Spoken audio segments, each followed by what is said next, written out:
Chapter 1. The Thorin of Eldor. In the waning years of the Middle Ages, a figure raced across the desolate expanse of Siberia's frozen tundra. Eldor, as he was once known among the secretive covens of the night, stumbled through the harsh, icy winds. His long black coat flapped wildly behind him, the frayed edges whipped by the merciless gusts. His breaths formed fleeting clouds of vapor in the freezing air, as the pale fingers of dawn crept over the horizon.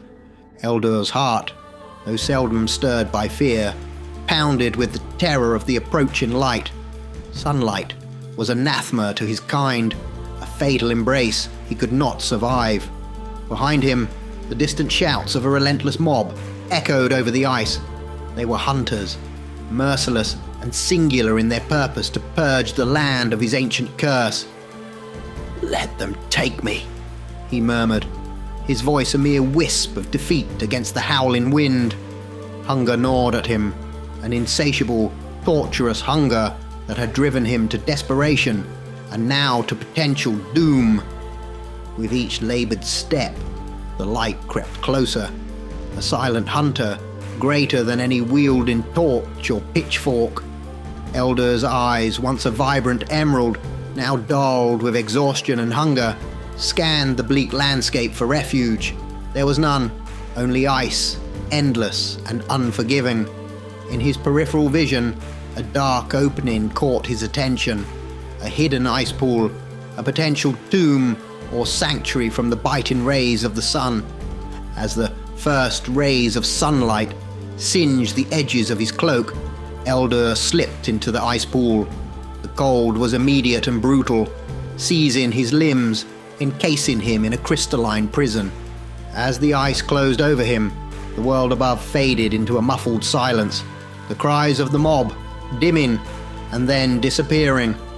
Eldor was alone, suspended in time. Centuries passed in darkness.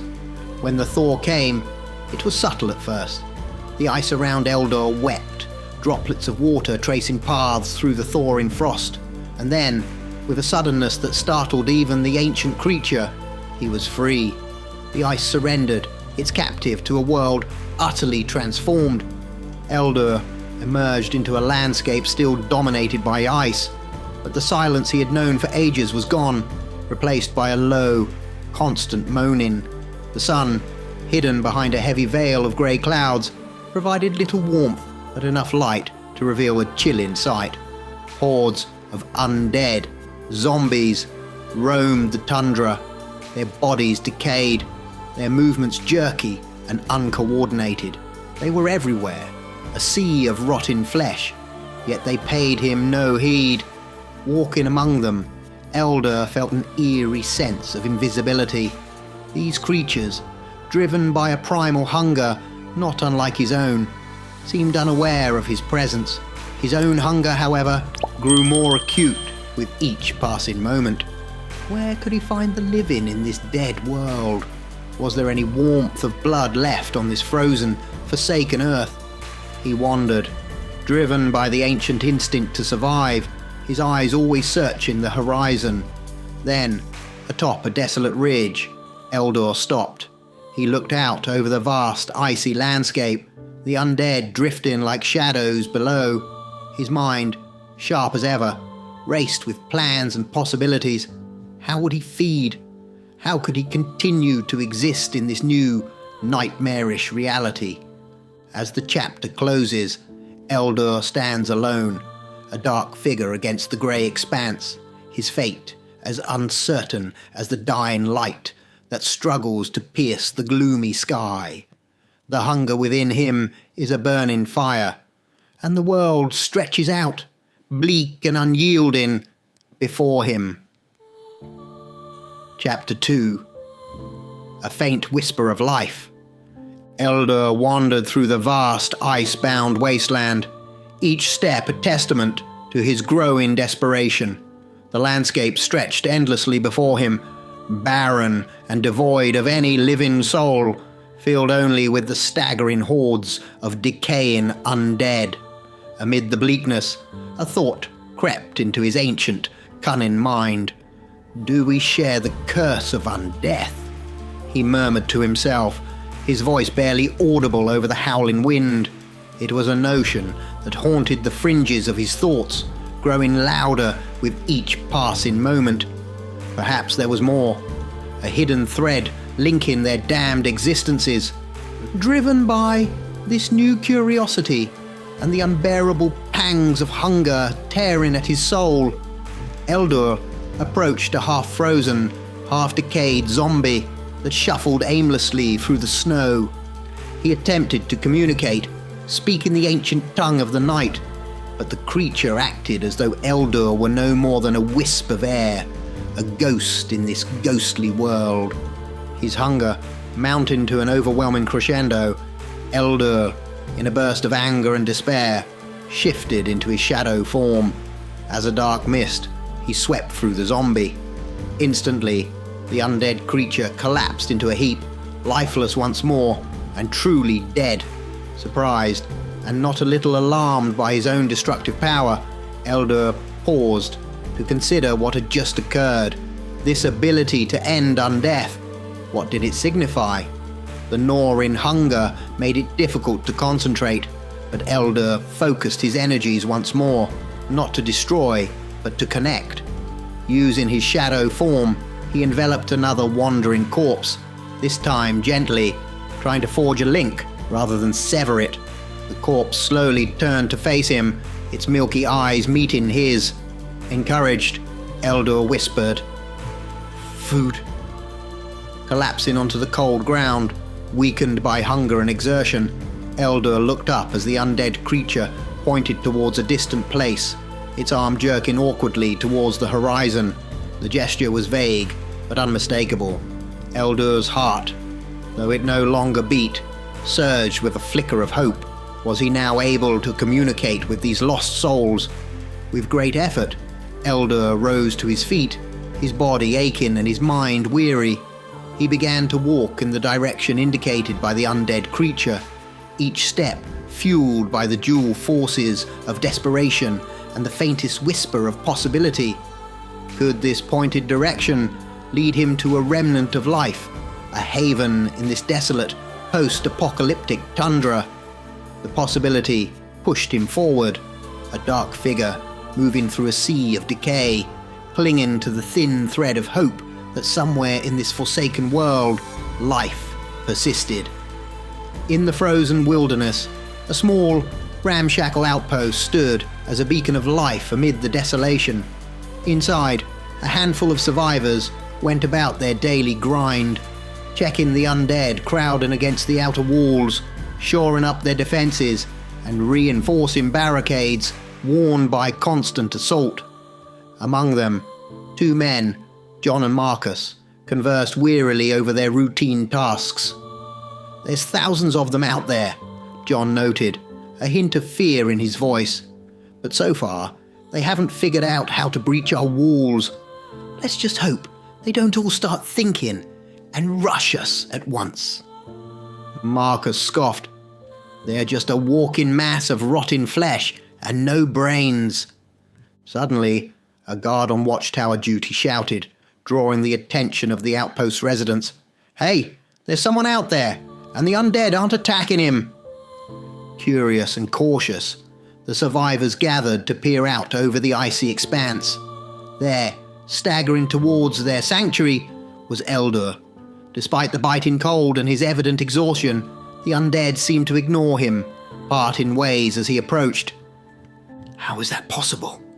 one survivor whispered in disbelief. "Should we help him?" another pondered aloud. "No way we're going out there," a third retorted. Despite their reservations, Eldor's slow, determined crawl to the outpost's secure doorway intrigued and unnerved them. As he finally collapsed just outside their gates, the undead inexplicably backed away, leaving a clear space around him. "Bring him in, but be ready for anything," the leader decided. Quickly, the outpost crew swung open the doors and dragged Eldor inside. They stood around him, weapons drawn, guns and makeshift arms pointed at the enigmatic figure lying on their floor. Eldor, feeling the warmth of life around him, felt his ancient, predatory instincts surge. The hunger, momentarily forgotten, now screamed within him for release. One of the crew leaned in, concern etched on his face. "You okay, man?" In the blink of an eye, Eldor was upon him, fangs sunk deep into the man's neck, drawing lifeblood in deep, greedy gulps. As the crew scrambled to pull him off, the freshly consumed blood renewed Eldor's strength and power. He transformed into shadow, gliding eerily through each member of the crew. One by one, they collapsed to the floor, lifeless. Having gorged himself on their essence, Eldor stood and roared, his strength fully returned. He strode to the gates and threw them open. The undead, previously held at bay, began to flood into the outpost. With his power restored, Eldor turned to a nearby corpse. "More," he commanded in a tone that brooked no argument. Several undead turned their heads, pointing in a unified direction across the icy wastes. Climbing higher within the camp, Eldor focused his shadow form and amplified his command. "More!" Every undead within miles stopped in its tracks and pointed in a single direction. Eldor smiled, his plan taking shape. "Move!" he bellowed. The undead began to march, a vast, unthinking army under his command, heading towards an unknown destination that promised even more discoveries. Days after the fall of the small outpost, inside the heavily fortified walls of Fort Haven, concern was growing among the survivors. The sprawling survivor camp had become a beacon of human resilience amid the zombie apocalypse. Here, humanity still clung to hope, sustained by a robust infrastructure that rivaled small towns from the world before. "Have we heard from the outpost?" Samantha, the camp's logistics officer, inquired during their routine security briefing. "No, nothing for a couple of days," replied Captain Harris, the leader of their security team. His face was lined with worry, reflecting the gravity of losing contact with any part of their network. "We'll have to send someone out there," he concluded grimly. Fort Haven was a marvel of post-apocalyptic survival. Encircled by massive walls topped with electrified fencing, the camp was virtually impregnable to the undead hordes that roamed outside. Within these walls, life thrived with a vibrancy that seemed at odds with the outside world. The community sustained itself through a variety of ingenious methods. The heart of Fort Haven's sustainability lay in its agricultural practices. Rooftop gardens and carefully managed indoor farms produced a variety of fruits and vegetables, ensuring a steady supply of food. Livestock was kept in secured barns, and every scrap of organic waste was turned into compost to fertilize the crops. Power was another critical component of their self-sufficiency. A combination of solar panels, wind turbines, and backup generators ensured that Fort Haven had a continuous supply of electricity. This power not only kept the lights on and the electric fences hot, but also powered the water purification systems that made rainwater and recycled water safe for consumption. In terms of defense, Fort Haven was equally prepared. The walls were patrolled by guards equipped with rifles and crossbows, supplemented by CCTV cameras and motion sensors that triggered alarms at the slightest hint of an undead breach. Every resident received basic combat training, and regular drills kept their skills sharp. The community was a mix of individuals from all walks of life who had banded together in the face of apocalypse. Among them was Dr. Emily Jiang, a biologist who managed the farming operations and worked on biofuel alternatives. Then there was Leo, a mechanical engineer who kept the generators running and improvised many of the camp's technological adaptations. As the meeting continued, the decision was made to send a reconnaissance team to investigate the silence from the outpost.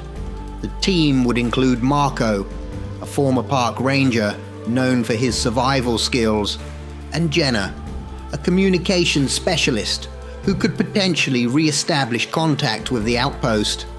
Their mission was critical. The loss of the outpost wasn't just a strategic blow, it was a potential sign of evolving threats in a world where the balance between life and undeath was perpetually precarious. Fort Haven wasn't just surviving, it was a testament to human ingenuity and resilience, a community determined to reclaim a future from the clutches of apocalypse. Marco and Jenna, equipped with survival gear and ample provisions, revved up an old snowmobile that had been modified to run on biofuel. The vehicle, a relic of pre-apocalypse days, burst out of Fort Haven's secure gates.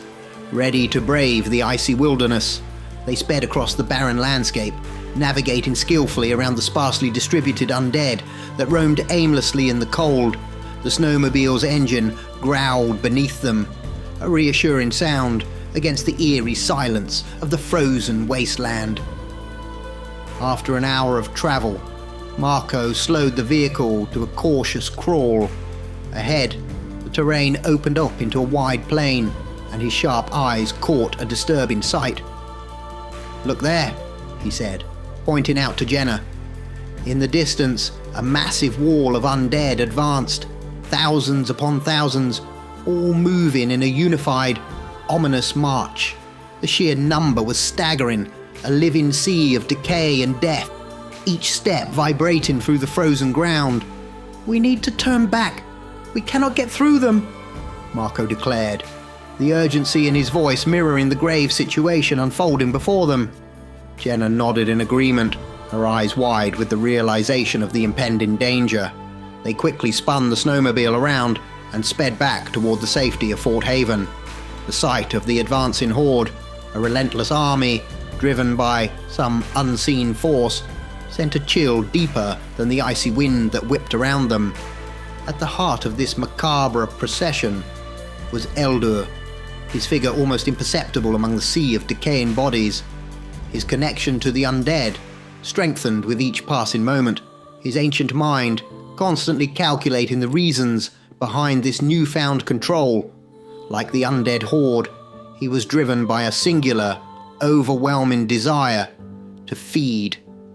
Unbeknownst to the survivors at Fort Haven, Eldur was not just a survivor of a bygone era, he was a harbinger of a darker future, weaving his will into the fabric of the undead's mindless wanderings. As Marco and Jenna raced back to warn their community, the true scale of the threat they faced began to dawn on them. Eldur's march was not random, it was purposeful, and Fort Haven lay directly in its path. As Marco and Jenna raced through the gates of Fort Haven, their arrival was met with immediate concern. The gates clanged shut behind them, the sound echoing ominously through the compound. Captain Harris approached quickly, his expression questioning. "Why are you back so soon? What happened out there?" Marco, catching his breath, relayed their alarming discovery. "There's a massive horde coming this way, and it's like nothing we've seen before. They seemed organized, almost strategic in their movements. Thousands of them, all marching in the same direction. Here." The leader, Commander Lewis, furrowed his brow, a mix of skepticism and worry in his voice. "Organized? How is that possible? They're mindless." "We don't know, but we saw it with our own eyes," Jenna added, her voice firm despite her visible anxiety. Commander Lewis turned to Captain Harris. "Do you think the fort can withstand such an assault?" Under normal circumstances, Harris would have been confident in their defences, but the report shook him. Yes, the walls will hold against a typical siege, but if they're truly organised, climbing over each other, our electrified defences might burn out under the strain. We need to prepare for the worst.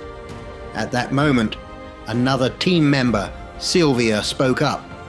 "I heard about another camp, far inland, that managed to defeat the undead with ease. I'm not sure how they did it, though."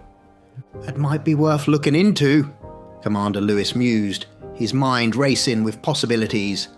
"But right now, we need to focus on fortifying our defences. We have just over a day before they arrive." The community sprang into action, bolstering their defences with a renewed urgency. Extra supplies were brought up to the walls, additional electrified fencing was set up, and every able-bodied person was enlisted to help reinforce the barricades. Watchtowers were manned around the clock, with sharpshooters ready to take down any undead that came too close. In the war room, the leaders and security teams pored over maps and surveillance footage, planning their tactics. Harris and his team rehearsed various scenarios, calculating the best responses to a range of possible undead behaviours. The atmosphere in Fort Haven grew tense as the hours ticked down. Each member of the community knew the gravity of the situation. They were not just fighting for their lives, but for the very existence of one of the last bastions of humanity in a world overrun by darkness. As the sun set, casting long shadows over the fortified camp, all eyes were on the horizon, watching, waiting for the impending storm of undead that threatened to engulf them. The tension at Fort Haven reached its peak as the lookout shouted from atop the wall, his voice strained with urgency. "I see them. There are thousands." Captain Harris quickly grabbed his binoculars, scanning the horizon. What he saw made his heart sink. "My God," he muttered, disbelief and fear mingling in his eyes. "The walls won't hold. There are too many of them." "We may need to evacuate," he announced grimly to the others who had gathered around him. As the wall of undead moved ever closer, the camp's leaders hastily organized evacuation plans, while every able-bodied person readied themselves for the wave of death and decay that was bearing down on them. But just as the horde came within range, something unexpected happened. It stopped. The occupants of Fort Haven watched in astonishment as the mass of undead bodies parted, creating a path through the middle like a sea making way for its commander. A solitary figure appeared from the opening. It was Eldor, the ancient vampire. They had yet to meet, but whose presence they had already felt. He walked calmly towards the front of Fort Haven, stopping just short of the range of their weapons. Then, with an eerie casualness, he waved and called out, "Hello? Want to talk it over?" Captain Harris, bewildered and cautious, spoke from a watchtower above the entrance. "Who are you, and what do you want?" Eldor's response chilled the air further. "Oh, not much. Just your blood. I could have my friends overrun your nice little camp here, or you can give it to me willingly. Just send out 10 warm-blooded specimens for me, and I'll tell them to go away." "You know we can't do that. We won't sacrifice our people to you," Harris responded firmly, his voice echoing across the silent standoff. Eldor laughed, a cold, menacing sound that seemed to mock their resolve. "Good," he said with a smirk. He turned to walk back to the undead horde when a guard on the wall, overcome by fear and defiance, fired at him. Eldor immediately shifted into shadow, evading the bullet with supernatural ease. He turned back, his form coalescing from the darkness, and spoke with a venomous tone. "Your time will come. You hunted me and caused me years of suffering. I can't wait to return the favor." With that ominous threat, Elder emerged back into the sea of undead, which closed behind him like dark waters, swallowing the last glimmer of light. The people of Fort Haven were left to ponder their grim options, the silence of the moment heavy with the weight of impending doom. As the undead resumed their relentless march toward Fort Haven, the anxiety among the survivors peaked. Captain Harris, observing the advancing horde, spoke urgently. "He's controlling them somehow." Commander Lewis, trying to grasp the situation, questioned, "Who is this person?" "No idea, sir, but he looks old," replied Captain Harris, his eyes fixed on the approaching threat. As the wall of death drew closer, Captain Harris made a decisive call. "Open fire," he commanded. The air filled with the sound of gunfire as bullets tore through the decaying bodies. Rotting corpses fell to the ground, but it was like firing into an endless wave. Their numbers were too vast for any attack to make a significant impact. It wasn't long before the undead reached the walls. Desperate, they began to climb over each other, forming grisly towers of decay. As they hit the electrified fences, sheer number overwhelmed the system, causing it to burn out quickly. From his vantage point, Eldor watched with a perverse anticipation, licking his lips as he awaited his next feast. Soon, the undead were climbing over the walls, unstoppable in their advance. They grabbed one of the fort's guards, and instead of attacking him directly, they dragged him from one undead to another, passing him along like a macabre conveyor belt of decay, until he was delivered to Eldor. Eldor smiled cruelly, and in a flash, he was upon the guard, draining him of life and gaining more strength. One by one, other guards were dragged to Eldor by the undead, each being passed from decaying hand to decaying hand until they reached their grim fate. Eldor drank and gorged himself on their lifeblood. Realizing the hopelessness of their situation, Captain Harris made a grim decision. "We're doomed. Retreat," he ordered. The remaining occupants of Fort Haven quickly followed their evacuation plan, fleeing through the back exits and secret passages designed for just such a nightmare scenario. Eldor, having fed on 9 of the guards, stood amidst the chaos, sinister satisfaction in his gaze. "Ah, I asked for 10. 1 short," he remarked casually. He then melted into the shadows and whisked himself to the gate, opening it wider to allow the flood of undead to pour into what was now his domain. "Think I'll stay here for a while. I quite like the place." "Fort Eldor," he declared, renaming the conquered fort with a tone of dark triumph. As the last of the human resistance disappeared into the icy wilderness, Eldor settled into his new stronghold, surrounded by the undead, a ruler of a desolate kingdom of decay. The survivors of Fort Haven trudged wearily through the frozen landscape, the biting wind cutting through their thick clothes. The march from the fallen camp was solemn, each step heavy with loss and despair. They had lost their stronghold and many friends in the assault. Now they headed towards a distant outpost, days away, their path marked by the necessity of cutting through stray undead that loomed in their way. Back in the fort now claimed as his domain, Eldor had fashioned a makeshift throne room from remnants found within the walls. He sat regally on a chair draped with colourful curtains he had discovered, his grin malevolent. "Chase me in the ice," he mused aloud, a reference to the relentless pursuit he had once endured. Rising from his throne, Eldor moved to an overlook of his newly named Fort Eldor. He shouted to the undead masses below, "Where is life?" In unison, The hordes pointed in a single direction, and his smile widened, his dark plans unfurling before him. Meanwhile, among the weary column of human survivors, Captain Harris sought more information from Sylvia about a potential haven.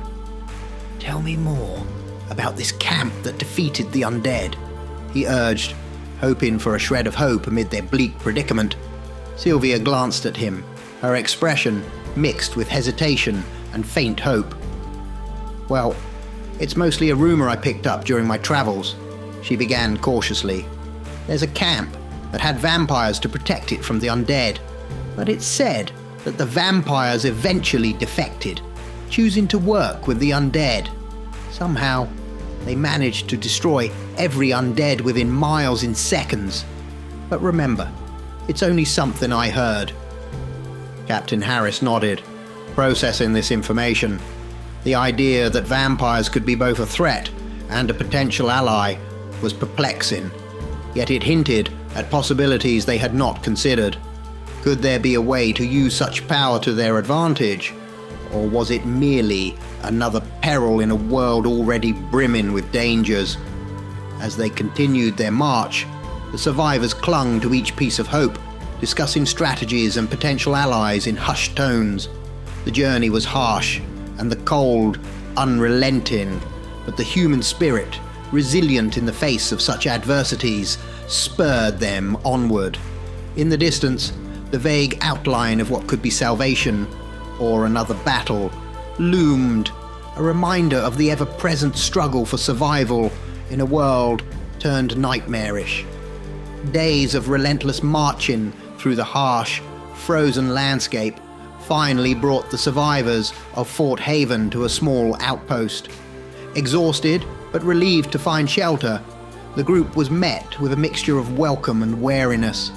The outpost, built for just a handful of people, now faced the daunting task of supporting the newcomers. The leader of the refugees, Captain Harris, explained their dire situation to the head of the outpost, detailing the fall of Fort Haven and the terrifying power of Elder, who now controlled hordes of undead. "We need a longer-term solution," Captain Harris concluded, the weariness evident in his voice. The outpost leader nodded in agreement, his brow furrowed with concern. "There is another camp," the outpost leader began, "miles from here, where they've reportedly found a way to eliminate the undead threat. After a huge battle, they managed to kill every undead for miles in mere moments."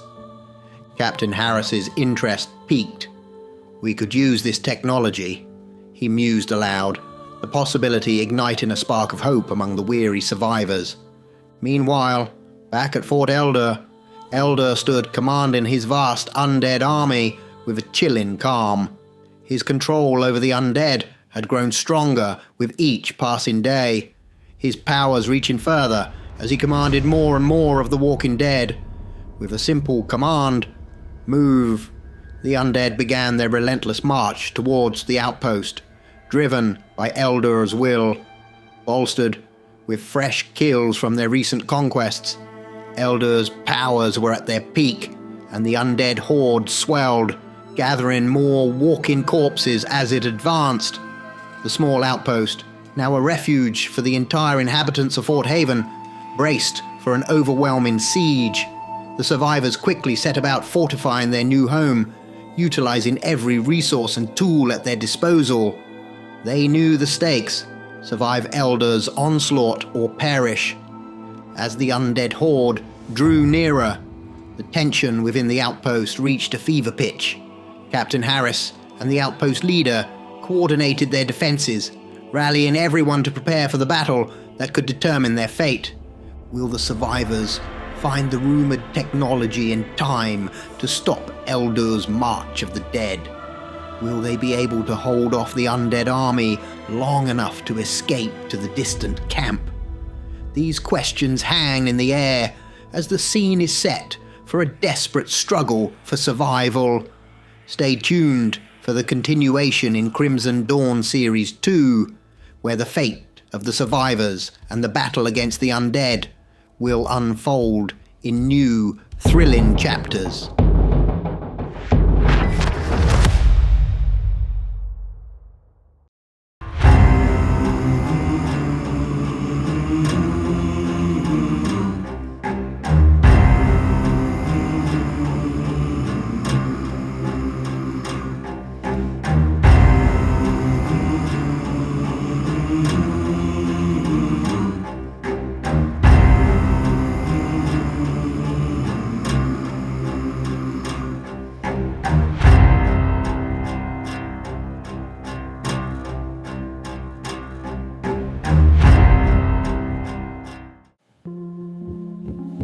The light in the darkness. The night air was chilly as Marco and Lydia sped along the desolate road, their newly found car's headlights cutting through the darkness. They had been driving in silence, each lost in their thoughts about the journey ahead.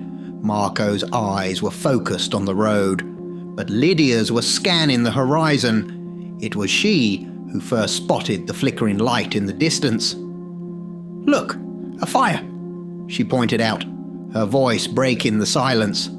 Marco slowed the car, squinting into the darkness. "Could be a camp. Should we check it out?" he asked, uncertainty clear in his voice. Lydia nodded. "We need to find more supplies, and maybe some answers. Let's be cautious, though." They turned off the main road, following the light, which grew brighter as they approached. As they neared, they could make out the shapes of makeshift buildings, silhouetted against the firelight. A small community, seemingly thriving amidst the chaos. Parking the car just outside the illuminated area, Marco and Lydia approached on foot. As they entered the camp, they were met with warm smiles and welcoming hands. A tall, robust man stepped forward, his presence commanding yet friendly. "Welcome, travelers. I'm Abraham, and this is our sanctuary." He greeted them with a wide smile. Beside him, a woman with strikingly kind eyes introduced herself as Miriam. "You must be tired and hungry. Come join us by the fire." The community was indeed overly welcoming. People introduced themselves, eager to share food and stories. As Marco and Lydia sat by the fire, they were offered bowls of stew and fresh bread, rarities in these harsh times. Despite the warmth of the welcome, Lydia couldn't shake a feeling of unease. She whispered to Marco, "Everyone seems too happy here, don't you think?" Marco nodded, his instincts also on high alert. "Let's stay alert. Something feels off." As night deepened, the community members began to retire to their shelters, and the fire dwindled down to embers. Seizing the opportunity, Marco and Lydia excused themselves, feigning tiredness. Instead of heading to the guest hut they were shown, they circled back through the shadows to investigate the camp further. Using the darkness as cover, they explored beyond the central area where the celebrations had taken place. Behind a row of tightly built huts, they discovered something chilling, a small, concealed cage area. Lydia's hand flew to her mouth to stifle a gasp when she saw the cages were not empty, but held humans, men and women who looked frightened and malnourished. They crouched in the shadows, watching as a guard walked past, oblivious to their presence. Lydia's eyes met one of the caged individuals, a young woman whose silent plea was evident in her wide, terrified eyes.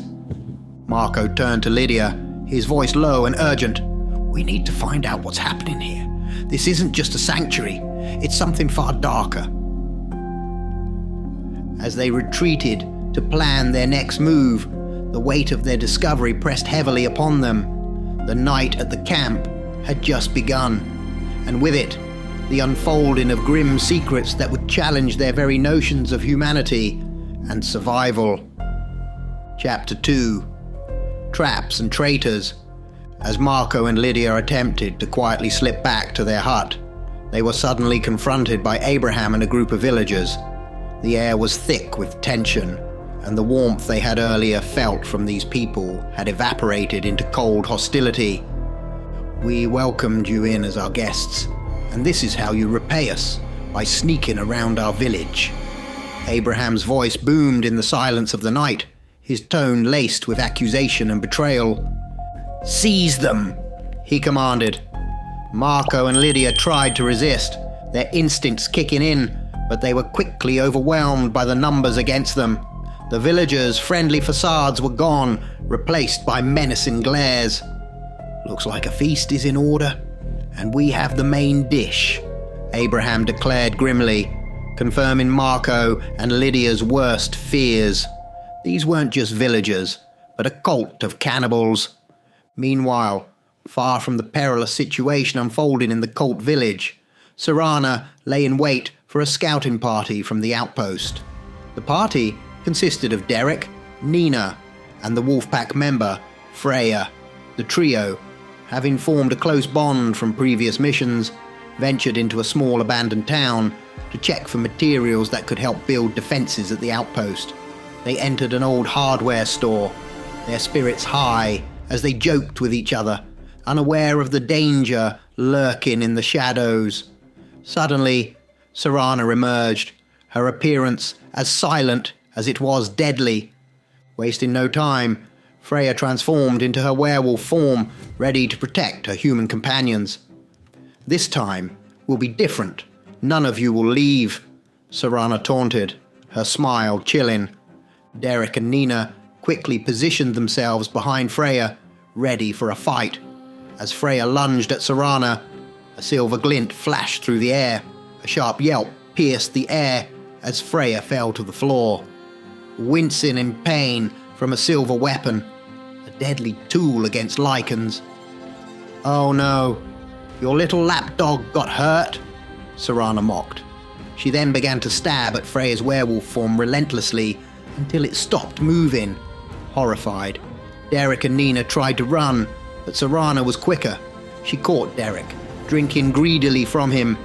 Nina, desperate and terrified, burst out of the door and saw the sun beginning to rise. Racing to the sunlight, she just made it into its saving grace. Serana, stopped by the threshold of light, stood in the shadows with a terrifying grimace on her face. "Next time then," she hissed before disappearing into the shadows. Back in the cult village, Marco and Lydia were dragged towards a grim fate, their minds racing for any possible escape. They had walked into a trap, and now they needed all their cunning and strength to survive this nightmarish turn of events. Chapter 3: Flames of Escape. Marco and Lydia were roughly thrown into a dark, makeshift cage, the sound of the metal door clanging shut, echoing ominously in the chilly air.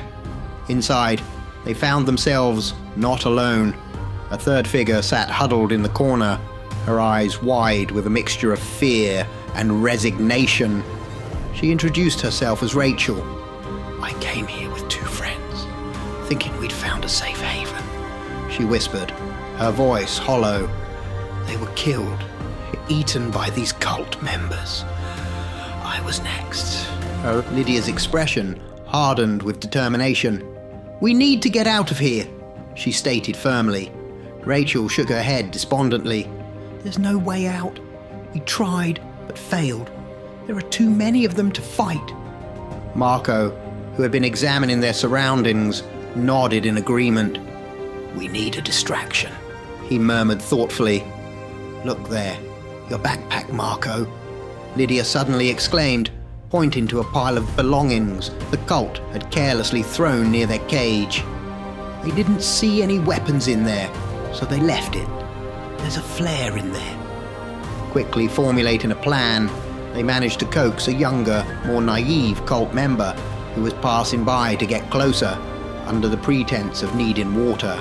With a swift, coordinated effort, they grabbed him, pulling him against the cage bars and snatching the keys hanging from his belt. Using the keys, they unlocked the cage and retrieved Marco's backpack. With the flare gun in hand, Marco aimed carefully and fired it into the trees surrounding the camp. The bright red light arced through the sky, bursting in a loud sizzle that lit up the night. The sudden illumination startled everyone in the camp and, more crucially, attracted every undead in the vicinity towards the light and noise. As the camp erupted into chaos, with cult members scrambling to defend against the incoming wave of undead, Marco, Lydia and Rachel made their way to the hut, where their gear and the car keys had been confiscated. They easily overpowered the 2 guards distracted by the chaos outside, and grabbed their weapons and other belongings. Not wasting a moment, they raced past cult members who were now desperately fighting off the undead. Returning to the cages, Marco, Lydia, and Rachel quickly freed the remaining captives. "Take these," Lydia said, handing out weapons to the newly freed prisoners. Head for the woods and keep going. Don't look back." As the former captives scattered into the night, Marco, Lydia and Rachel sprinted to the garage.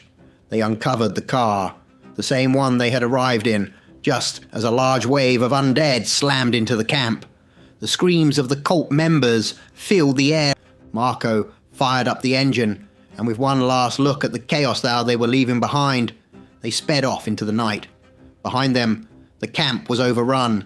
The fire from the flare casting eerie shadows as the undead claimed the place that had once been a sanctuary of horror. Chapter 4. Onward to Uncertainty. As the car sped away from the chaos of the cultist camp, Marco, Lydia and Rachel found themselves aligned in a common purpose. The night was dark and the road ahead uncertain, yet the shared experience of narrow escape forged a quick bond among them.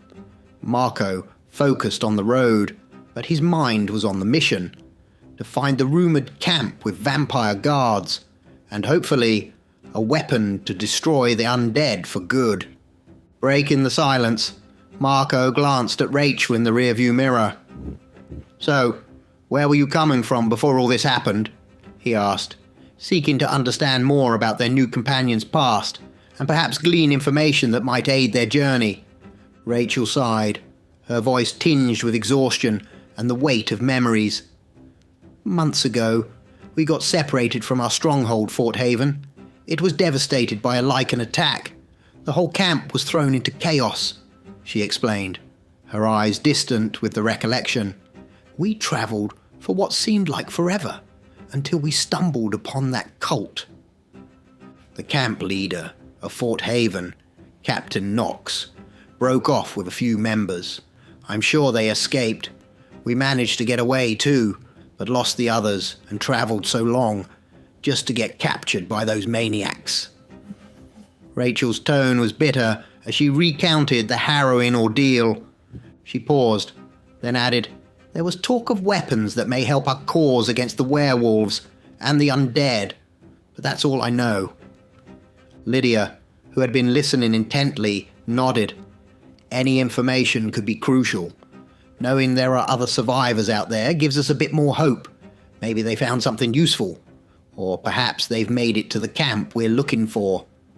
The trio continued their journey, driven by the urgency of their mission and the hope of finding allies. As the first light of dawn began to break over the horizon, it painted the sky with streaks of pink and orange, a temporary relief from the dark they had endured. Marco adjusted his grip on the steering wheel, setting his jaw determinedly.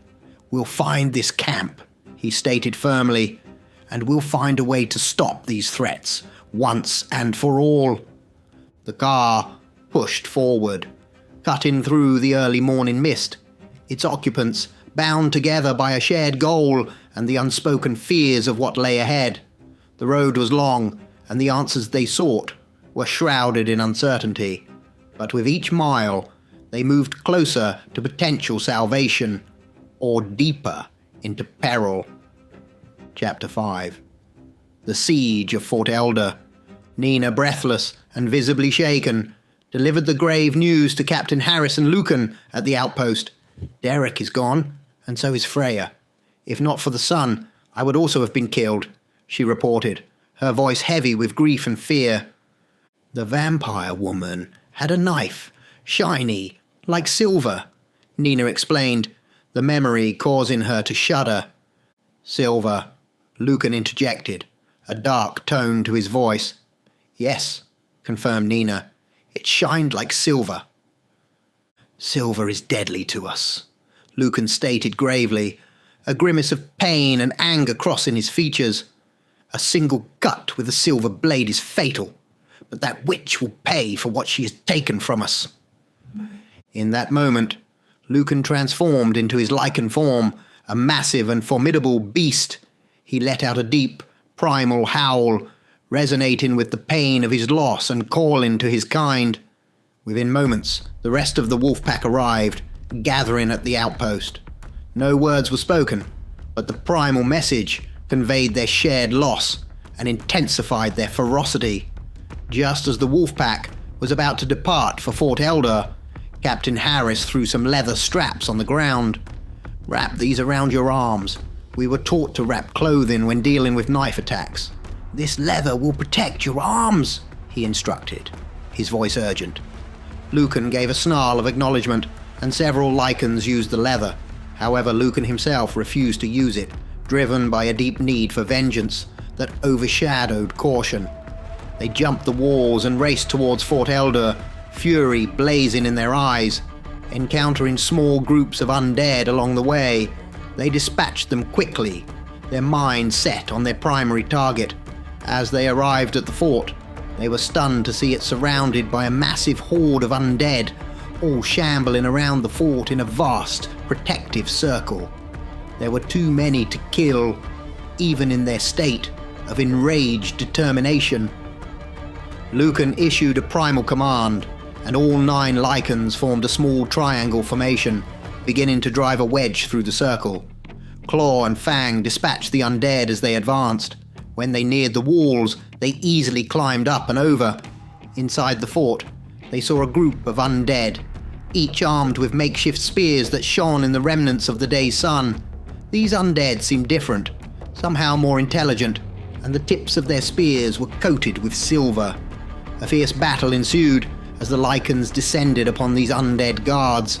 While the undead were clumsy and slow, the danger posed by the silver spears was a significant threat. The undead swung and prodded their spears at the attacking Lycans. Despite several close calls, the Lycans eventually overcame and destroyed the undead guards, their primal fury and agility turning the tide. Then applause echoed from the shadows as Elder and Serana appeared, the night now fully upon them. "I thought you would be stronger, but then again, I suppose you are just mongrels and not true Lycan," Elder taunted. As the pack turned to confront Elder and Serana, the gates opened and a wave of undead stormed into the center. A trap. An endless wave of undead began to attack the wolf pack. In the chaos, Elder suddenly appeared from the shadows next to a wolf pack member, slashing with a silver blade that luckily hit the leather on the werewolf's arm. Elder quickly vanished back into the shadows. Lucan, fighting off the undead, felt the sudden appearance of Serana next to him. Her silver blade connected with his back, and a whelp of pain escaped him as he collapsed. Sarah, seeing this, growled a command, and the others quickly formed a defensive circle around Lucan. One of the Lycans hoisted Lucan onto his back as they traversed the inner fort to climb up and escape. Their agility gave them a definitive advantage as they fled. Elder and Serana laughed as the wolf pack turned on its heels and ran, their tails metaphorically between their legs. "Their tail between their legs," Eldor shouted mockingly, watching as his enemies retreated into the night, wounded but still alive. Chapter 6. A dire situation. In the quiet of the outpost's makeshift infirmary, the wolf pack carefully laid Lucan down on a bed. His breathing was laboured, each inhale a struggle due to the grievous wound inflicted by Serana's silver blade. The outpost's medic, a grizzled man named Dr. Jensen, tried diligently to heal the wound, but his efforts were in vain. Silver, lethal to Lycans, ensured the wound would not heal by ordinary means. Sarah sat by Lucan's side, her expression a mixture of worry and determination. She held Lucan's hand, whispering urgently, "Lucan, we need you." But he was oblivious to her pleas, lost in a feverish struggle against the pain. Captain Harris, standing at the doorway with a look of concern, asked Dr. Jensen, "How can we help him?" "You can't," the medic replied somberly. "He'll either make it or he won't. It depends on his will. This isn't a normal wound. If he is strong, if his will is powerful enough, he will survive. If not, we'll lose our pack leader." The gravity of the situation hung heavy in the air, casting a shadow over the outpost as everyone awaited Lucan's fate. Meanwhile, back at Fort Elder, Elder and Serana celebrated their recent victory with cold satisfaction. "Flea-bitten mutts," Elder mused disdainfully. Their laughter echoed through the halls of the fort, a stark contrast to the somber mood at the outpost. "We are beyond them," Serana added confidently. "As the undead grow in ability, we will soon be able to assault their pathetic little camp and finish them off." In the courtyard of Fort Elder, a group of undead wielded makeshift weapons, actively practicing their fighting skills under the watchful eyes of Elder's lieutenants.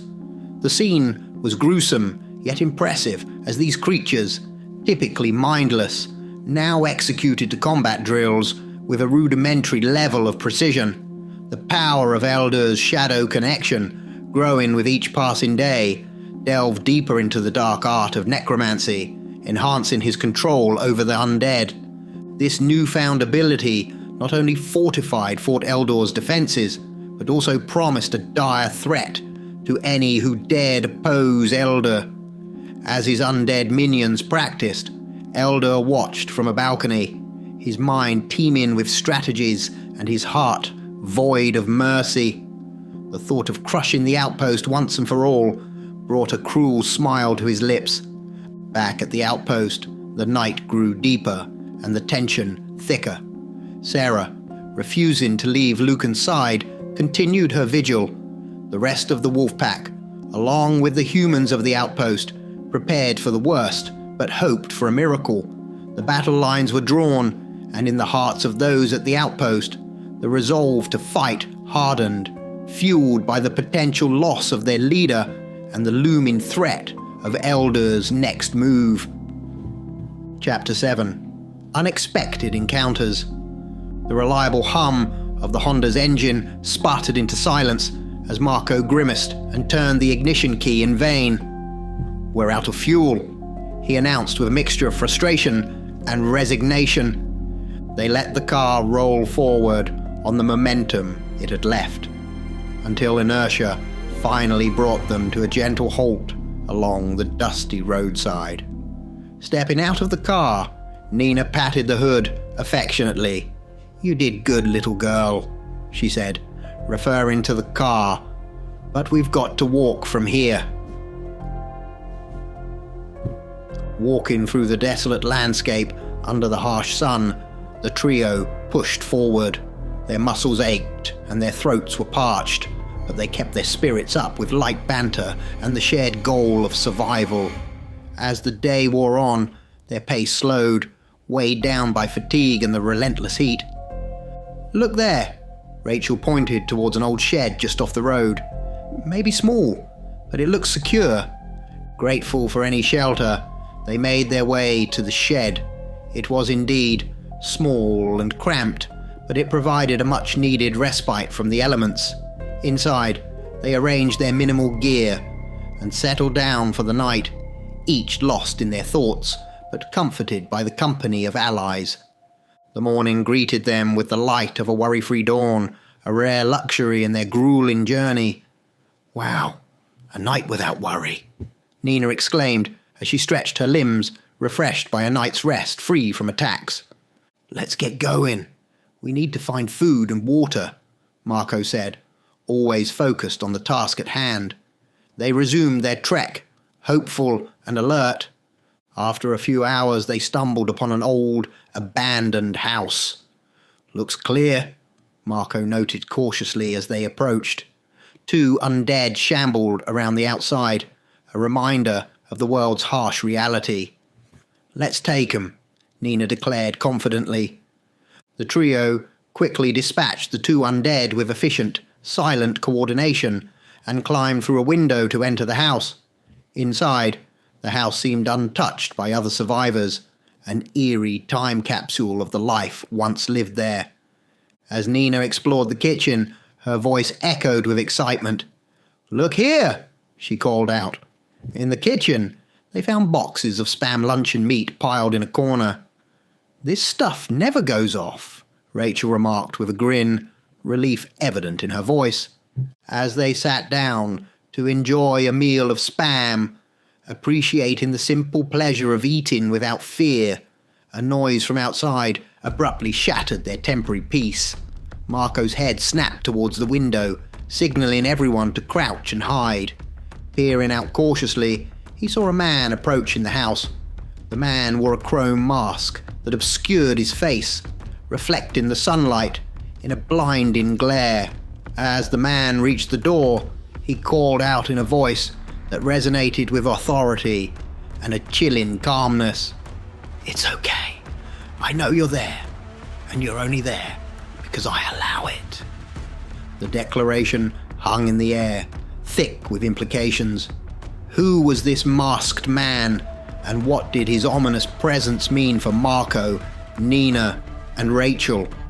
As they huddled in silence, the weight of their vulnerability pressed heavily upon them, their brief respite interrupted by this new, mysterious threat. Chapter 8. A glimmer of hope.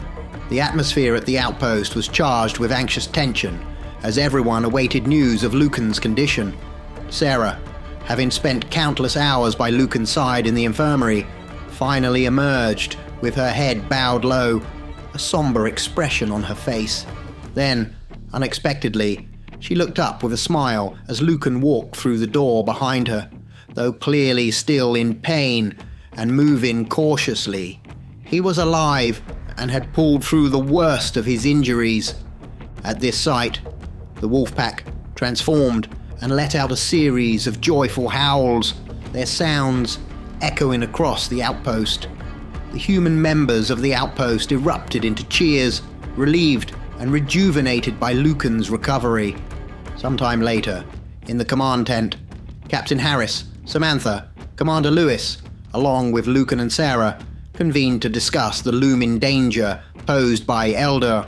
They spoke gravely about how the undead were not only increasing in number, but also growing stronger and more coordinated, likely due to Elder's deepening necromantic powers.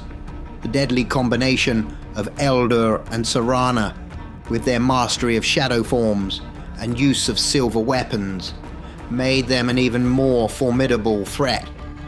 An assault on the fort would yield too many casualties, and to simply hold out and wait for the undead to get even stronger is madness.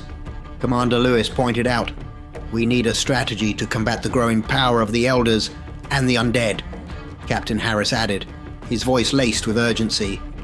"What about Marco and Nina?" he then asked, clinging to the hope that their mission might yield some advantage. "We can't rely on a rumor," Commander Lewis countered pragmatically. "We need strong plans and a way to combat this rising danger."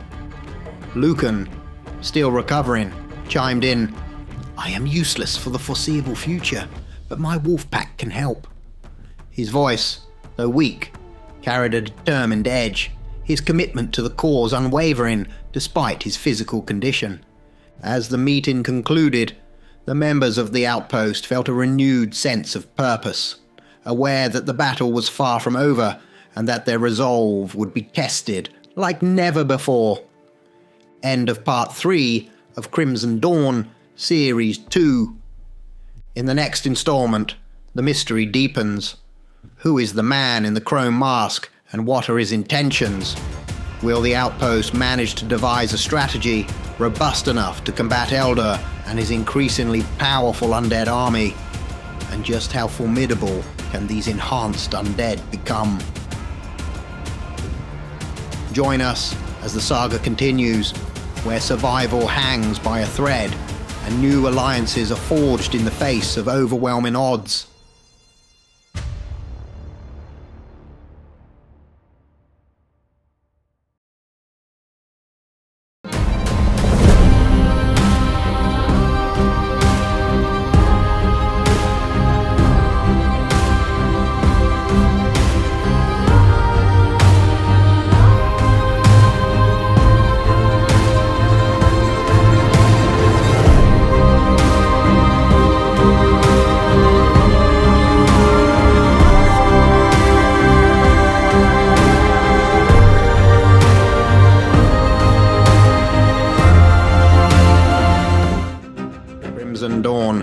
Series 2, Part 2, The New Alliance.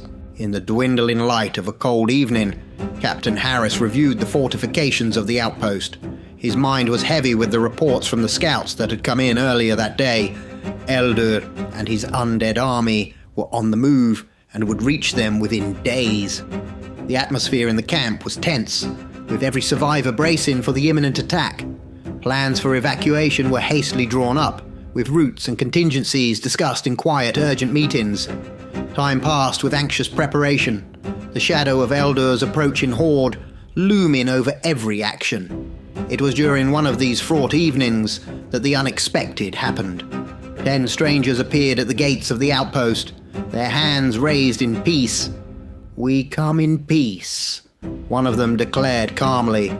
The guards, wary but curious, frisked them for weapons but found nothing. Allowed inside, the strangers were led to a makeshift council room where Captain Harris and other leaders of the outpost waited. "Who are you?" Captain Harris asked, his voice steady but filled with the fatigue of endless challenges. The leader of the strangers stepped forward, a tall, broad-shouldered man with a commanding presence. "My name is Lucan," he said. "We are a pack who lives in peace not far from here. We escaped many months ago from our pack leader, the Alpha.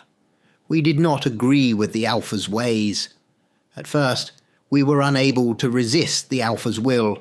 Then, we were affected by some greenish substance that the others were feeding on. It changed others into hideous, grotesque abominations, but it simply changed our minds to resist the Alpha's primal commands. It also rendered us immune to the virus of the undead and gave us another ability." The leaders exchanged looks of skepticism and intrigue. "You speak of packs and alphas as if you were animals. What are you? And where is this alpha now?" asked one of the leaders, her eyes narrowing in suspicion. "We are Lycan, werewolves," Lucan replied calmly, "but with the ability to change at will. We are not subject to the moon or trapped in the beast's rage. We left the Alpha months ago and travelled many days to find a safe place where we could live in peace. But now the undead marching here threaten our peace. We feel we would have a better chance if we work together." The camp leaders were taken aback. The werewolves were all killed off with the virus, and they were savage, Captain Harris remarked, his tone mixed with doubt and hope. "But if what you say is true, can you prove it?" With a confident smile, Lucan stood. His body began to transform before their eyes. Muscles bulged, his stature grew, and fur sprang across his skin.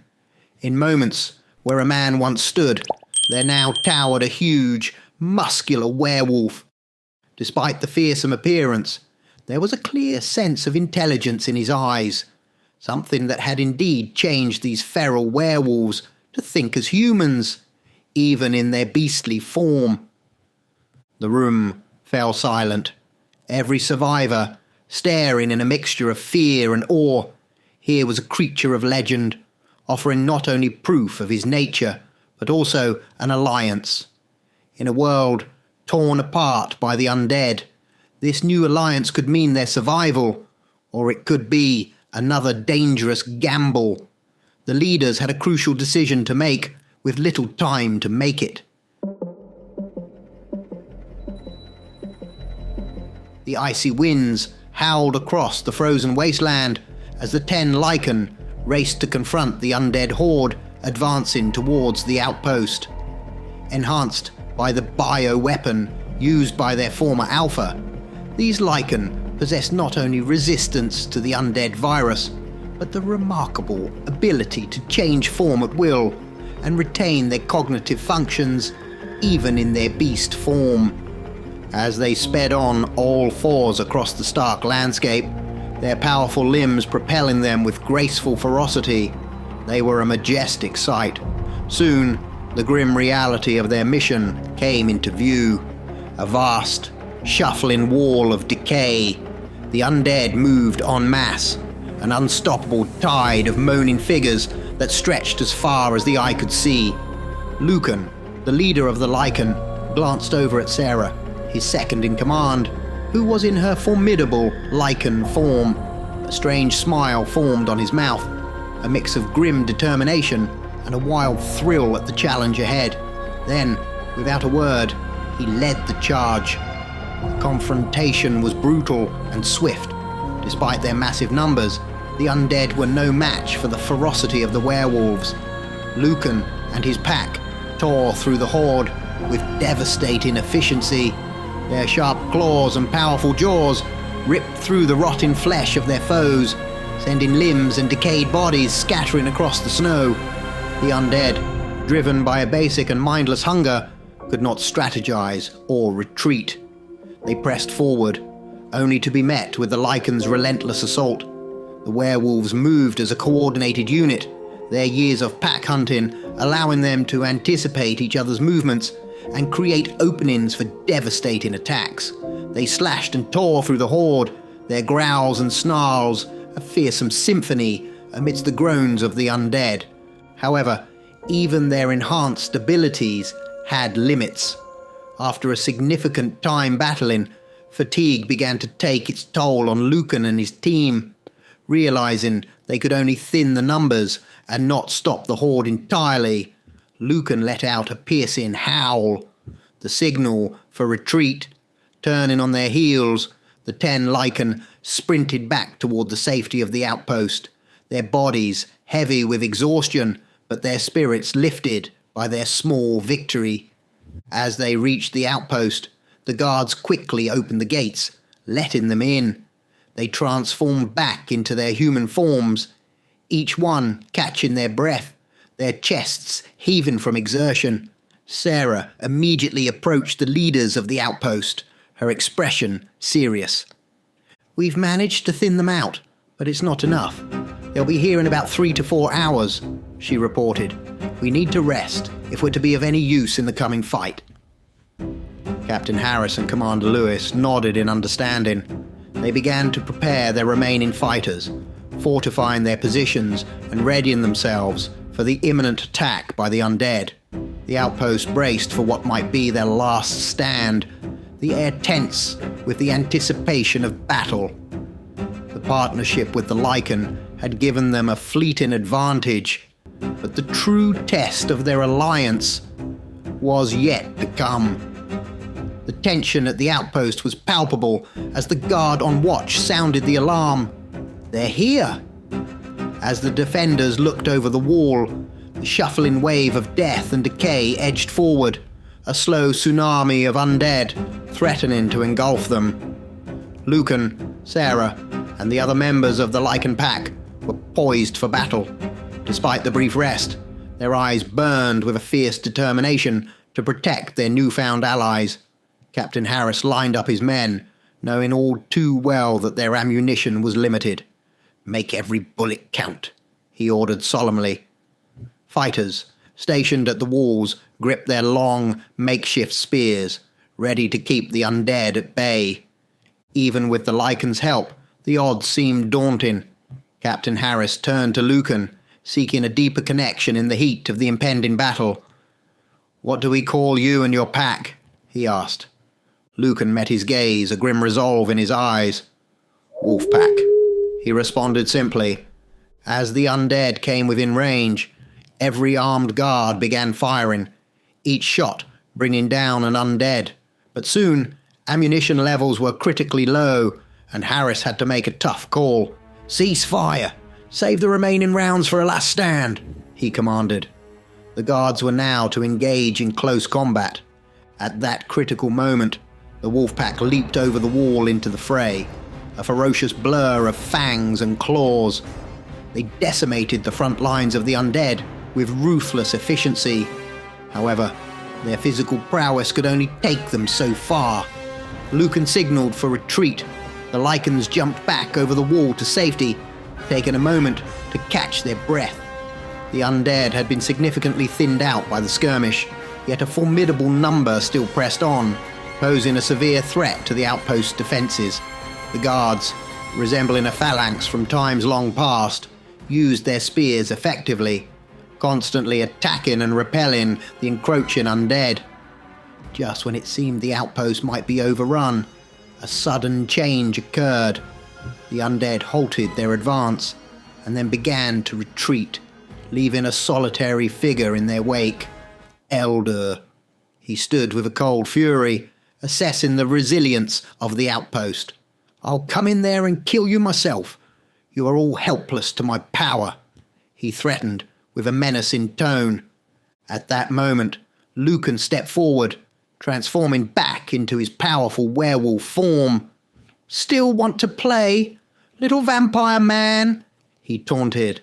Eldur stepped back, his expression one of shock and fear. The presence of lichens, natural enemies of vampires, posed a real threat he hadn't anticipated. "This isn't the end of this," Eldur shouted, his voice echoing with both threat and retreat as he stepped into the shadows and vanished. A cheer erupted from the outpost. They had survived the siege, and Eldur's retreat marked a significant victory. The defenders, both human and lichen, celebrated their survival, knowing well that the war was far from over, but for now, they could take solace in their hard-fought triumph. The atmosphere in the outpost was one of jubilant relief. The survivors celebrated their narrow escape from the undead siege. The air was filled with laughter and chatter, a rare sound that had been absent for too long. The members of the wolf pack, led by Lucan and Sarah, were heartily thanked and welcomed as heroes. Their bravery and strength had turned the tide, giving everyone at the outpost a new lease on life. As the celebration continued, Captain Harris and other leaders took a moment to speak privately with Lucan. They explained the fall of Fort Haven, detailing how the stronghold was overrun by Elder and his undead army, a story of loss and desperation. Lucan listened intently, then shared his own tale.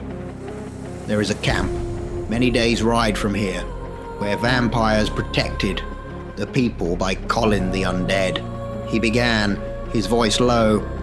"Before I left, a major battle was brewing, one where the Alpha was set to try and take over the camp." Captain Harris leaned in, his interest piqued by the mention of vampires using their powers against the undead. Did they have some weapon that could stop the undead in their tracks, hundreds at a time? He asked urgently. Lucan shook his head. "I don't know. We left before the battle many months ago. We traveled for many days, running as fast as we could to escape the call of the Alpha. We settled here because the undead were no longer a threat to us. Until now." The possibility of such a weapon sparked a glimmer of hope among the outpost's leaders. "Could we contact this camp?" Captain Harris asked, thinking about the potential for an alliance or aid. Lucan's expression hardened, and his tone was resolute. "We will not go back there. We will not go near the Alpha," he stated firmly, the memories of their flight and the dangers they had escaped still vivid in his mind. The conversation left the leaders of the outpost in a quandary. The idea of a place with such potent defenses against the undead was tantalizing, yet the risks and the mysteries surrounding it were daunting. For now, they would need to rely on the strength of their new allies and the fortifications of their outpost. As the night drew on, the celebrations died down, and the reality of their situation settled in once more. They had survived another day, but the future was uncertain, and the threat of Elder loomed large. The outpost would need to prepare, gather resources, and perhaps find other allies if they were to withstand another attack from the cunning vampire and his undead legion. Elder, brooding on his makeshift throne within the dark confines of Fort Elder, grimaced at the thought of his recent defeat. "Damn werewolves," he muttered under his breath, his voice dripping with disdain. "What purpose have they ever served? Just nasty feral beasts, running around and howling at the moon." He swore and cursed the werewolves, frustrated by the setback they had caused. Surely, by now my kind would have found a way to deal with these feral beasts, he mused, recalling legends and tales from the darker corners of his long memory. I remember a wise elder, the sage. I am sure he would know how to best these damn things. But the whereabouts of the sage were a mystery, lost to time and the chaos of the world. I will have to deal with them myself somehow. As he contemplated his next move, a familiar and gnawing hunger panged within him. Damn this hunger, Eldor hissed as he rose from his throne. Climbing to the top of his fort, he looked out over the desolate landscape and shouted, "More humans!" A few of the undead, still under his sway, pointed in a direction different from the outpost. A sly smile crept across his lips. Transforming into a shadow, Eldor moved with supernatural speed, his form barely touching the ground as he traveled from one shadow to the next, making the journey almost instantaneously. He covered a long distance in mere moments, arriving at a small farm. It was fortified with a high, strong fence that encircled the entire perimeter. A few of the undead thrashed against the fence to no avail. His shadow form slipped through the fence and surveyed the area. A small group of people lived here, unsuspecting of the dark visitor in their midst. Eldor decided to be cunning. He waited for nightfall, for the farm's inhabitants to sleep, and then he fed. His approach was silent, a ghost of the old days, ensuring that no one would know of his existence. He drank from his victim as they slept, planning to use these people as a sustainable feeding ground. They would feel sick for a few days, but nothing more. He could take turns feeding on them to sustain himself without arousing suspicion. Satisfied and nourished, Eldor quickly returned to his fort. Now with his immediate needs met, his thoughts turned back to the problem at hand. Now to figure out how to deal with the wolves, he pondered, his mind working through strategies, an old lore that might give him the edge he needed to eliminate the Lycan threat once and for all. The battle was far from over, and Eldor was not one to give up his reign without a fierce fight. As the dawn broke over the outpost, Lucan and the wolf pack prepared to depart. "We will return to our den. Sound the alarm if you need aid, and we will hear you," Lucan assured Captain Harris and the other leaders. With a mutual nod of respect, the Lycans disappeared into the forest, their forms melding with the mist. Inside the outpost, Samantha, the logistics expert, laid out a map on a makeshift table. "We need to find that camp," she stated decisively. A small team, consisting of Marco and Jenna, both experienced enough to avoid detection, was quickly assembled. They did not have exact coordinates, only the general direction provided by the wolf pack. After heartfelt farewells, they set off on foot, their mission clear but fraught with uncertainty. The outpost had exhausted all its biofuel, and the process to make more was back at Fort Haven. Guards rationed the remaining ammunition and sturdy weapons to Marco and Jenna as they departed. Captain Harris, Samantha, and Commander Lewis watched them leave, each harboring a silent hope. "Let's hope they find this place," Harris murmured. Meanwhile, Eldor sat in the dim light of Fort Eldor, surrounded by ancient runic symbols drawn on the floor. Desperate for a connection with any remaining elders, he resorted to an ancient method of communication, long considered outdated. Whispering in the dark tongue, he focused his energy, allowing his shadow to spread through the world, searching every crevice for an elder connection. "Sage, are you there? Wisest of us all, I need your help," he intoned, but the silence that followed was deafening. Suddenly, he felt another presence, a shadow many miles away. Another elder still lived, yet unknown to him. Elder reached out through the shadows of the world. "I am Elder." Elder, I seek union with my kind. I am in need of assistance. Silence followed his plea. Weak and frustrated, Elder prepared to abandon his ceremony, determined to feed before trying again. As he rose, a figure emerged from the shadows, an elder vampire, her presence as cold as it was unexpected. "I hear your call," she said, her voice echoing softly in the dim chamber. "Who are you?" Elder demanded. "My name is Serana," she replied calmly. "The sage is dead, sacrificing himself for the humans." "For humans?" Elder scoffed, incredulous. "That cannot be. They are but prey to us." "In a world of rotting undead, one must adapt or perish," Serana countered. "How have you survived?" "The old ways. I feed without being noticed, like a parasite. There is a group of survivors where I am from. I feed when I need to, but just enough that they do not notice me, like the old days." Elder frowned, considering her methods. "And what about lichen? Have we figured out how to kill these yet?" Serana looked at Elder, her expression grave.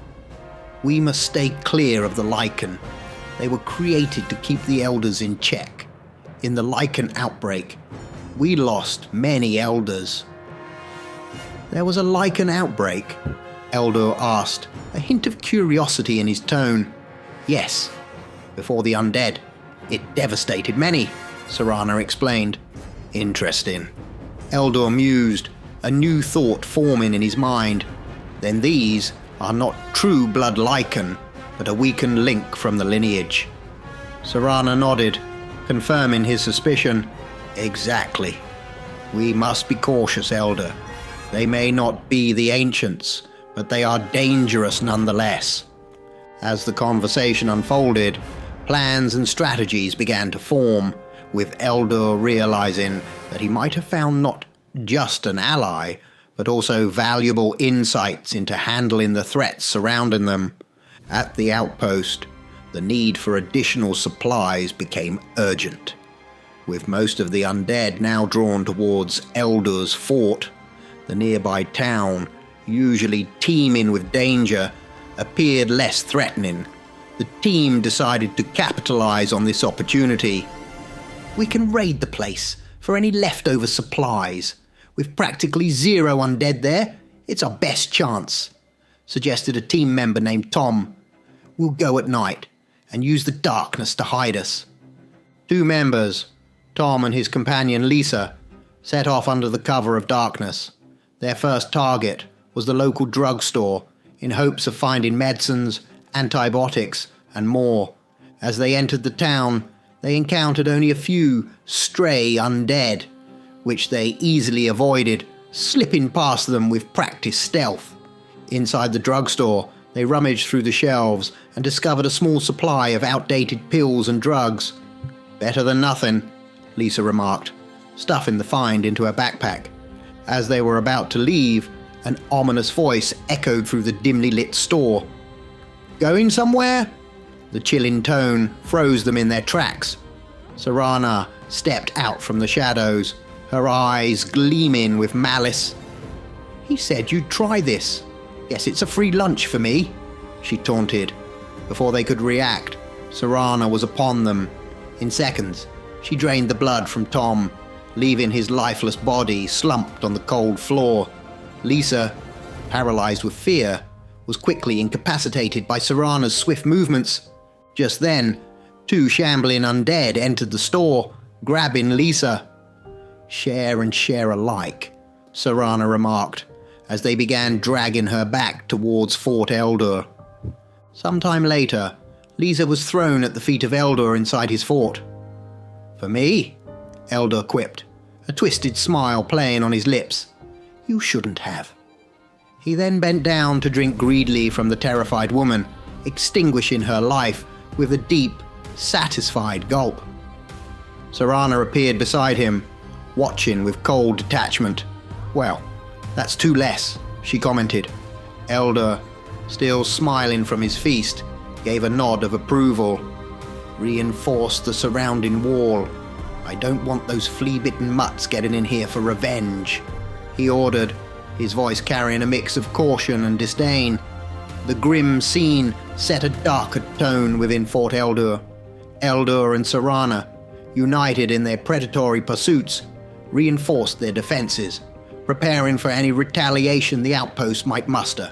The line between survival and savagery blurred further in the shadowy world they dominated. Back at the outpost, Captain Harris paced anxiously. Tom and Lisa had been gone far too long, and a sinking feeling gnawed at his gut. I doubt they were stopped by the undead. I feel something else is at play. How could they survive against that vampire? He muttered to himself, voicing the concern that had been plaguing him since their departure. "We need to send out a rescue team," he announced, determination lining his voice. "Wait," interjected Samantha, her expression tense with thought. "If he's attacked once, he could do it again. Maybe we should ask the wolf pack for help." Sometime later, members of the wolf pack arrived, responding swiftly to the outpost's call for assistance. Captain Harris quickly briefed them on the situation. Understanding the gravity of the circumstances, the wolf pack agreed to assist, with one member, Freya, volunteering to accompany the rescue team in human form to avoid alarming any survivors. With two new members from the outpost, Derek and Nina, alongside Freya, the team headed out to the small town. They passed the few wandering undead with ease and entered the drugstore. There, on the floor, was Lisa's backpack, abandoned amidst a scene of disarray. "Something must have happened," Derek murmured, his voice heavy with concern. "We'd better be careful." "Oh, you need to be more than careful, my dear," a dark voice murmured from the shadows. Serana emerged, her presence as menacing as the cold chill that swept through the room. "Who the hell are you?" Nina demanded, her hand instinctively reaching for her weapon. "It really doesn't matter," Serana replied dismissively as she launched towards the team. In that instant, Freya shifted into her lichen form, her transformation swift and startling. With a powerful swipe, her claws caught Serana off guard. "How dare you?" Serana hissed, nursing her wounded arm. Overcome by the unexpected resistance and the potency of her opponent, she merged with the shadows and quickly retreated. The team, shaken but unharmed, quickly gathered Lisa's backpack and made their way back to the outpost. Upon their return, they relayed the entire encounter to Captain Harris and the rest, confirming the fearsome capabilities and the presence of another elder, Serana. "We need to be prepared. There's another elder vampire involved," Captain Harris concluded, his voice grim. "This complicates things, but it also means we must strengthen our ties with the wolf pack. We're not just fighting a battle. We're in the midst of a war against an ancient and powerful enemy." The revelation set a new course for the outpost's strategy, deepening their resolve to stand together against the dark forces assembling against them. At Fort Eldur, tension was high. Serana approached Eldur with a fierce glare, her frustration palpable. "The Lycan aid the humans. I'm out of this fight. I don't want anything to do with those beasts," she declared, her voice echoing through the cold stone halls. "Wait," Eldur responded calmly, a sly grin spreading across his face. "I have a plan for those stray dogs. Follow me." He led Serana to the middle of the fort, through the human settlements they had overtaken. The place was surprisingly well equipped, boasting farms, fresh water, and even a weapons forge, the remnants of human ingenuity and desperation. "Look here," Eldur said, as they entered the smithing area that the humans at Fort Hope had used to craft their weapons. "While you were gone, I did a little crafting of my own." He unsheathed a crudely made dagger, its metallic surface glinting ominously in the dim light. "Here, a gift for you. It's made from silver." Serana raised an eyebrow, intrigued. "Scratch me," she said with a smirk. "This is perfect. Can we make more?" "Yes," Elder exclaimed, pleased with her reaction. He explained that he had found a stash of silver in an old storage room, likely overlooked by the humans during their hasty fortification of the fort. Meanwhile, Marco and Lydia continued on their path, hopeful they were heading in the right direction. After some time, they found a small town where the undead were sparsely scattered. "Let's see if we can find a secure home for the night," Marco suggested. "Yes, we need rest," Lydia agreed. Stealthily, they navigated the town to avoid detection. Climbing a wall to an old home, they entered by climbing up and through a bedroom window. "Clear," Marco whispered after a quick sweep of the house. "Clear," Lydia confirmed as they checked the entire house. They quickly secured the doors, set traps on the stairs, and bedded down for the night. They awoke early, refreshed. "I needed that," Marco said as they prepared to leave. Just then, Lydia noticed a set of car keys hanging on a key hook. She grabbed them and looked at Marco with a grin. "No way." They headed to the adjoining garage. Pulling off the protective cover, they found a small car, a practical and modest make, perhaps a Honda Fit, full of fuel. "Oh, I thought it was going to be one of those muscle cars," Marco joked, slightly disappointed. "This is even better. It will last much longer," Lydia countered, her practicality shining through. Moments later, Marco and Lydia sped off in the direction of the supposed camp, their goal closer than ever before.